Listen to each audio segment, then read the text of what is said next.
This one still smells great. This still smells better than root beer, honestly.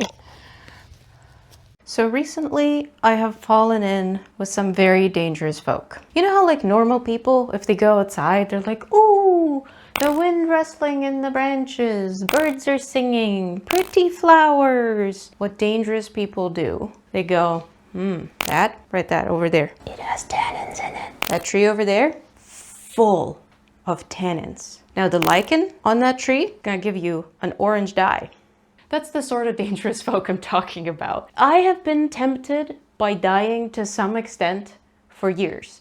I am into fiber arts. It's just how it works. I was resisting really well. I was very proud of myself.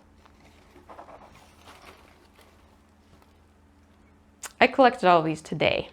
Literally just around this building. Look at this goodness. I'm not super good at identifying individual species of lichens. So as you can see, I sort of separated them into three sort of vibes. So the first vibe is usnea.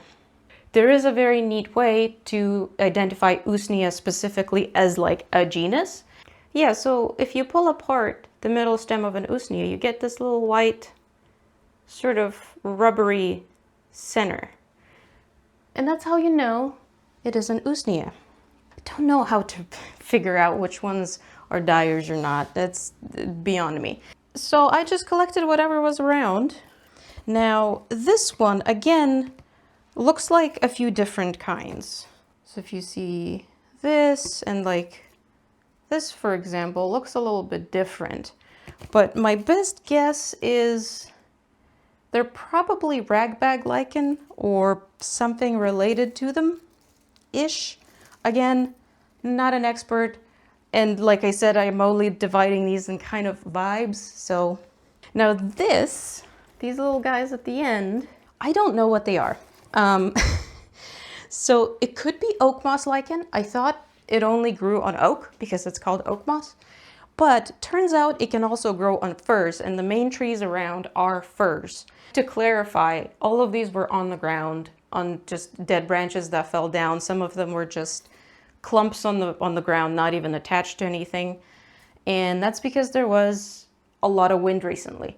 Never pull lichen off a tree, okay? I know every single video that talks about lichen probably tells you that, but like really, don't pull them off trees. They grow so slowly, okay? Promise? Pinky promise? Right now I'm a little bit sick and it's also hot and I'm just like, what if I just really test the limits of how low the entry into natural dyes might be? We have 3 jars, one of which held pickles until about an hour ago. How old those pickles were, I haven't got a clue. I washed them all with just soap and water. I have fully accepted that things might grow mold.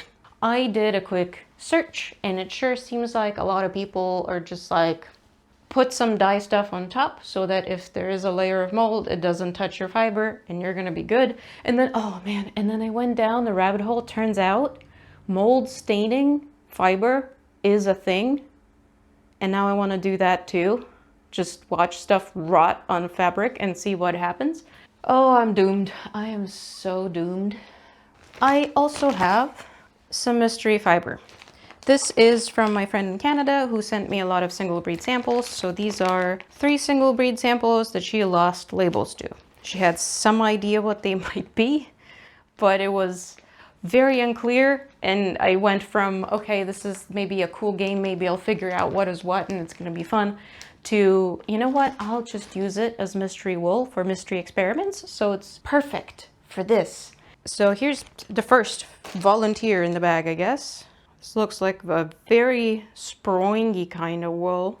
If you are a serious person, so basically not me, the first thing you would do is you would scour your fiber. Now scouring is a type of very thorough washing, usually involving very hot water. What if I just don't? Because this is somehow already prepared fiber. The wool had to be scoured, and like sure, there could be all kinds of things on it, but what if it still works? I know usnea does not need a mordant. I kind of quickly glanced at the others and they seem like they might be okay as well. this is an experiment, okay? Because I did try looking up lichen solar dyeing and not a lot came up. Really not a lot. So maybe I'm doing somebody a favor. Wool, jars, lichen. There's no way this is 0 grams. I'm gonna get new batteries. Okay, so I think this is the smallest jar, and the least lichen I have is this oakmoss question mark lichen. So I'm gonna start with that. I'm just gonna see how much fits in here without smashing it too much. And I did my best to remove any little pieces of wood or branches or other lichens, but I didn't try too hard. I'm not trying to be perfect here. Okay, aside from some crumbs, that should be all. So it's 14, so 7 grams of wool. I assume I can smash the lichen up a little bit more and shove this in there. Experiment 1. Let's see how much of this stuff we can shove in there. It would be great if I can do similar amounts. So if I can get to 14 here, that would be great. Hopefully that works. Watch me fail just because I packed it too tightly. Okay, 14. There we go. Oh no, there's a bug.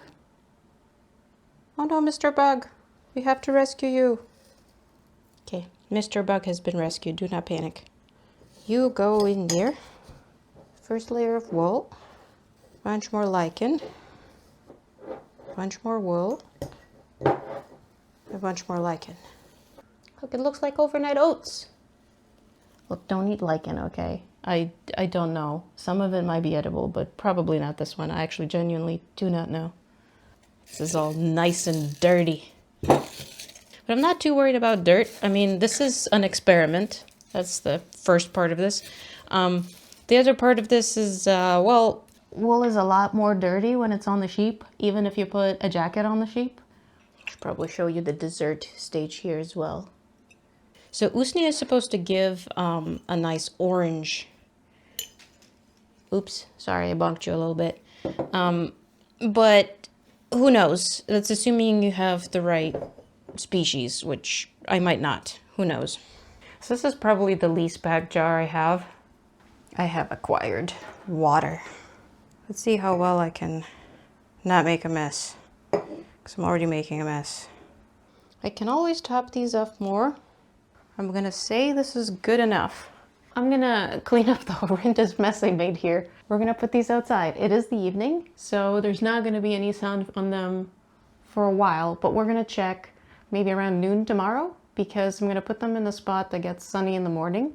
So they should get some really nice morning to noon sun every day. And I think the forecast is quite sunny for the next week or two. So fingers crossed.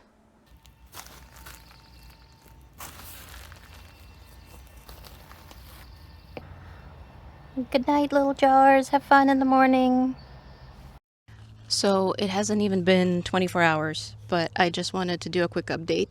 So I was really checking when the sun was around. All of these, they're in just direct blast of the sun from about 10:30 a.m. to 1:30 p.m.-ish. They got pretty warm. This one is starting to look really boggy. Some of this lichen looks like it might have already changed to a kind of orangey color. Everything's just kind of starting to look a bit dirty in there. This one is also looking a little bit dirty, but it's not as like obviously dirty as this one. And this one doesn't quite look like it has much going on whatsoever. So we're gonna leave these here, and I'm gonna keep watching them, and we're gonna see what happens, because I am very excited to see. At this point, I'm starting to feel like it's just not gonna work, and we're just not gonna have anything to show. But, you know, we learn the most from our failures, and I'm very curious if just shoving things into a jar and leaving them outside is going to do something or not. So, see you a little bit later. So, I wasn't going to do an update on day 2, but it's looking promising. Especially the usnea one. Look at that. I know it just looks like dirty beige, but I think something's happening in there. Not so sure about this one. It just seems kind of fizzy. So maybe it's just going bad. But yeah, usnea is definitely doing something on day 2. And this potential oakmoss or whatever it is, it just looks kind of greenish. So maybe it's doing something too. So Yay, I'm so excited. It's been 2 weeks. Yeah, so the ragbag is still not really doing that much. It turned slightly dirty, kind of greenish. It's starting to look a bit less fizzy, so maybe the air bubbles are finally getting out of there. I don't see any mold. Smells just like slightly dirty socks. Not horrendous. The usnea, so it became kind of fizzy looking at one point, and it hasn't stopped looking fizzy. It has like a yellowish, greenish kind of vibe at some points. And then there's some points that are very like golden yellow, almost like slightly brown. So I wonder if it has to do with the exact species. So maybe I do have just a couple of specimens of the right species that give like the really bright, nice colors. But yeah, I mean, it's clearly doing something. So that's something, right? I know I say something all the time, but like, this is kind of the vibe of this whole experiment, I guess. And this, I keep calling it potential oak moss. It is potentially oak moss still, I think. It's just slightly darker greenish vibe than it was from day 2. So let me see, hold on, I didn't open this one. I opened them a few times just to check on what was going on, and I think I opened this one and there was an earwig inside. I don't know how he got in there. He really didn't want to leave, but I coaxed him out. No mold, nothing weird, doesn't smell bad at all. And this one, if I can even open it anymore. Yeah, I don't think I can open this one anymore. Give it one more try. Oh, there we go. Didn't even splash water all over myself, so that's good. Yeah, look at you. No mold. Doesn't smell bad, even though it's been outside for 2 weeks in the sun. That's good. That's good. I'm gonna let them sit longer though. I don't know how much more I'm gonna get out of these. And it's been pretty hot and pretty sunny, so you would think this would probably be the most that you can get out of it, but I don't know. I'm gonna let them sit since they're not molding or anything. And maybe we're gonna get even darker colors. We're gonna see. Hi. So it's been a month. It's starting to become a bit difficult to tell if anything more is happening here or not. I just want to do a quick check for mold. I mean, it doesn't smell great, but it doesn't smell horrible, and I don't see any mold, so that's good. Still no mold. If you want to see what's going on in here. Oh, this one smells like root beer, which is really odd. Still have this like very pronounced darker spot here. I think the color is getting a little bit deeper, but it's really hard to tell. Now let's check this one. This one's also fine. Cool. Still very busy with TDF and stuff. So I'm just gonna leave these in the sun for as long as I want. And I don't know when the next update's gonna be, so bye-bye. Hi. And it's been another month. So in total, these been stewing for 2 months. I think the usnea got darker. I'm not sure about the rest doing anything for the last month. Even with the usnea, I'm not super sure it did. It still has this one very dark brown spot over here. And I want to be done with these, partially because this one started developing a little bit of a scum in here. Yeah, it's starting to smell a little bit bad. Like, it's not horrendous, it's really not, but I think this one's starting to go bad, so I think I need to wash these and just see where we go from there. This one still smells great. This still smells better than root beer, honestly. And how's this one doing?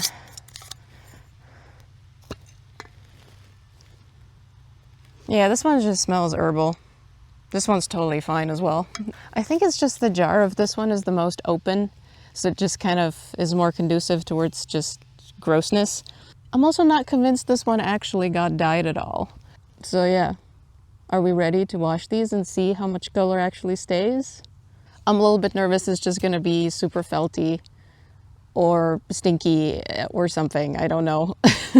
But I'm also excited. I'm also excited to see if this actually did anything and how strong this one might have become. Life gave me lichen, and I made lichenade. And now let's see if wool is also dyed in the process or not. Okay, so don't worry about this being an oven dish. It's not food safe. The first time I put it in the oven, The glaze cracked all the way across in about 3 places. 1, 2, 3. Yeah. So I use it for fiber shenanigans now. Also, don't worry about this. This was specifically purchased from a thrift store for fiber shenanigans. So I'm gonna start with the least pigmented one. It's pretty gross, very mushy. I could have worn gloves, but decided not to because I don't think this is gonna be a problem, but we're gonna see. Oh yeah, this one smells bad. This one definitely went bad. There you go. Go rejoin your brethren and be stinky. Oh, this is gonna be fun picking off all the lichen. Well, at the moment, it definitely looks like it got some color. There's definitely going to be chunks of lichen in this wool, that's for sure. Okay, you know, I take it back. I said this didn't smell that bad. It smells pretty bad. This is definitely gone gross. I forgot just how much wool I stuffed in these little jars.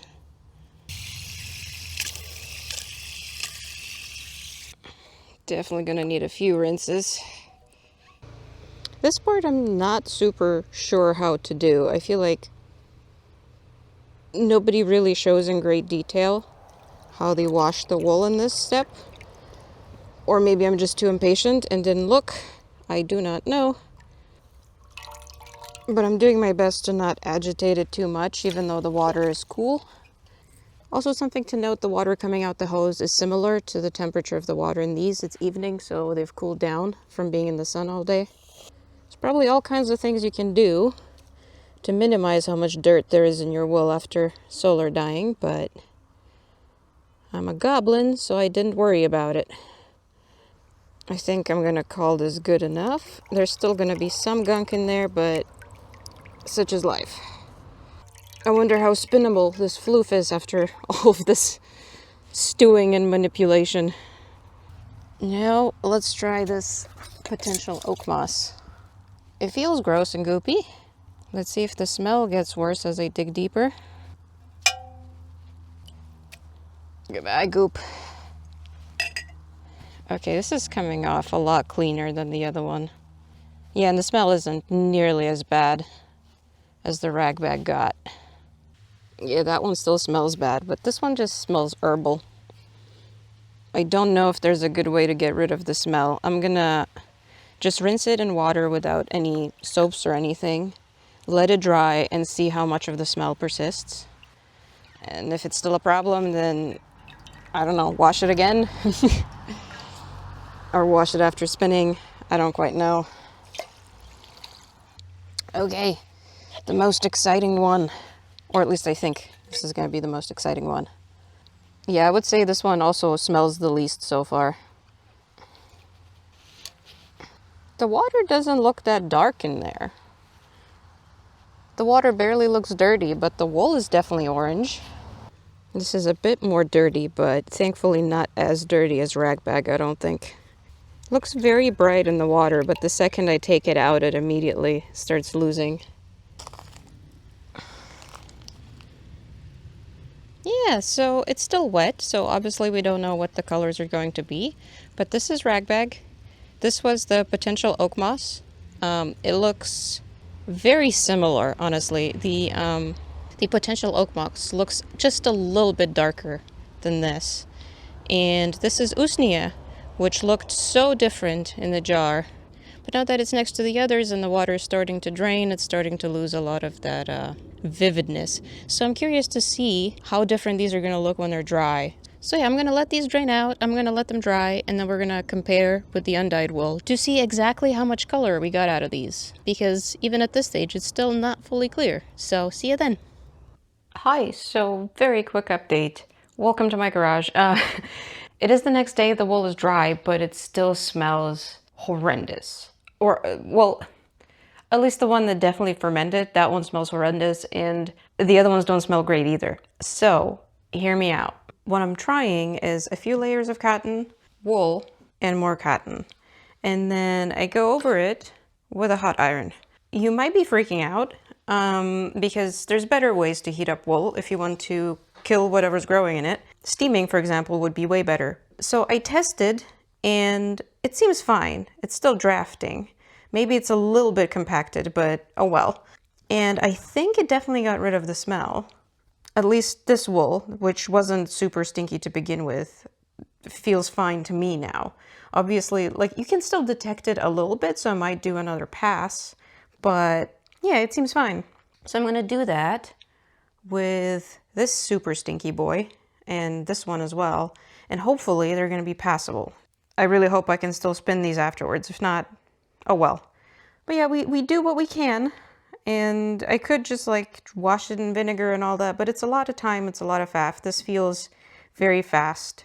So I'm going to report if this is at all reasonable or not. I totally understand the risks. Don't panic, okay? I'm just continuing it with the spirit of experiments. So the ironing kind of worked. It worked most of the way. It definitely worked enough that I feel okay bringing this into my room and working with it. I do think that if I was to use the wool for some kind of project, I would have to wash it very carefully afterwards. So what I want to do right now is I want to start my natural dyeing journal. Okay, so I have some paper that's supposedly very high quality, and I hope it's going to be thick enough to hold whatever I want to put on it. Can you not reorganize, please? I know it smells probably very interesting. Anybody else get completely intimidated by an empty blank page? Because I want to do anything else but start. You gonna supervise me? Yeah, you're a little supervisor. I'm getting way too warm. I blame the tea. I did go around a few more times and collected some more lichen of the same kind, so I have a bunch more for future experiments. And what I'm thinking about doing is I'm hoping I can put a little piece here onto the paper. A piece of cling wrap. Now it's encased. Is this a good idea? I don't know. No idea. You're so distracting even though all you're doing is sitting there. There we go. My little supervisor. Okay, so collected around home. Mystery single breed wool, unscoured, no mordant. Good news, it's still spinnable. So I'm just spinning a tiny piece on my thigh. Personally, I feel like you can see the color better when it's not just like a fuzzy cloud. See, you don't need anything to spin. You can just, well, not anything. The only thing you really need is floof. And everything else is just extras. Okay, ragbag is done. Where did I put the paper? Oh, he's sleeping there. He never sleeps there. We've been blessed.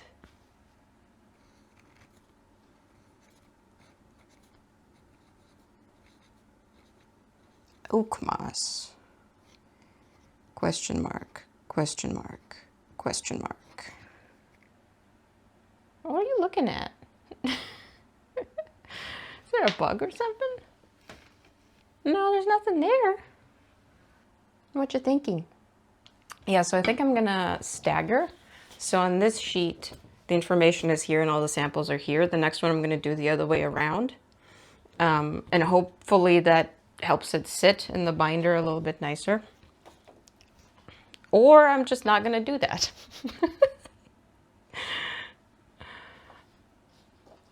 Can I keep working on stuff? Oh no, it's snifspection is in progress. I gotta wait. Just no eating, okay? Now I could have kept all of these on one sheet, but I still don't quite know how I'm gonna organize these notes.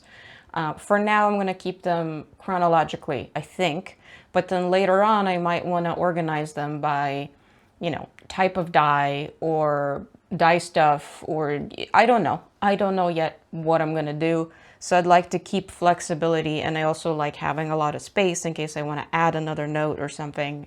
Now I want to also somehow label these so that I can store them and still know what they are. Maybe my warp remnants will work here.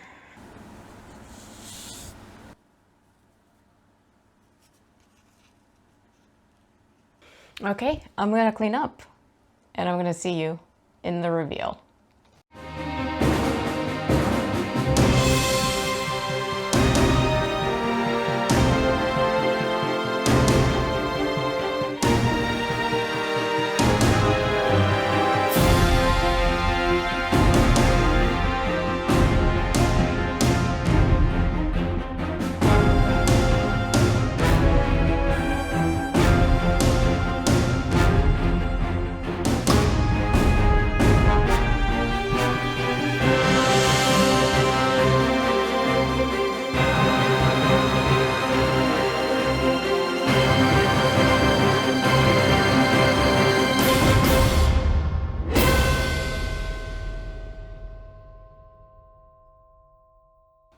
Welcome back inside, as is tradition.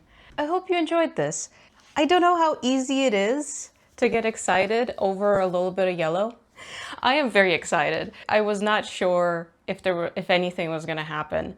So I'm very excited that every single one got some color. Here's some undyed for reference. And especially since ragbag didn't look like it was doing anything in the jar, but it still came out dyed. I'm very excited about it. I hope you're excited about it too, because this channel has grown so much over the last couple of videos. It's been very humbling and very overwhelming in the best possible way. So welcome everyone. This is a fiber arts variety channel, so I hope you enjoy all sorts of nonsense I get up to. If you're completely new to natural dyeing, if you've never really engaged with any kind of content of that sort before, yellow is the most common color to get. So these results are not surprising at all. There's going to be a lot of yellow and a fair bit of beige and nothing at all sometimes. It's just how natural dyes work. If you're enjoying my nonsense, and if you haven't subscribed yet, please subscribe. It really helps me out. Otherwise, if you could like the video, if you could comment on it, all of that also really, really helps. And if you don't feel comfortable, then don't. It's fine. Just watching and having you here, it's incredible. Thank you very, very much. Now let's talk about what went well and what didn't go well and what we learned from this process. And the main thing is, it works. It works. I just put some stuff in a jar, I put some water in, and there you go, I have color. I was really worried about mold, and I'm realizing it's really not that much of a problem. I got a little bit of a scum on my ragbag jar, and I think it was because that jar was the least airtight. The other two jars were fairly airtight, and even though I was constantly opening them and there was a little bit of an air bubble inside, they were totally fine. They might have fermented like a tiny bit, but it was really not a problem. Only ragbag became a problem. And I think that's just because the jar wasn't fully closing. Realistically, I think I should have taken these out a month ago. I don't think it got any more color within the last month. I don't know if my results would have been different had I scoured and mordanted my wool. My understanding is that a lot of people don't mordant for usnea anyway. So I think the reason they didn't get the beautiful oranges that people get is just whatever species are growing around just did not have enough pigment in them. There's definitely a few splotches where it looks a lot darker.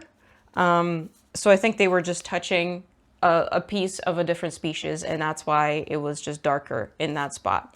So that's something to think about if you're dyeing with usnea, is just that there's so many different species and only some of them are dyers. And out of those, some of the ones that are dyers, only some of them are very strong dyers. The results may vary. Something that I really, really like is keeping notes and organizing your experiments. I really like this. It's just gonna be so nice to look back. I don't know, I'm gonna see how well this works. I'm gonna see how the little samples of the lichen that I wrapped in cling wrap are gonna hold up. And hopefully we're gonna have a lot more pages that I make as I go along. And one more time, thank you all so much for watching and for all your kind words and for all of your support. And I'll see you in the next one. Bye-bye.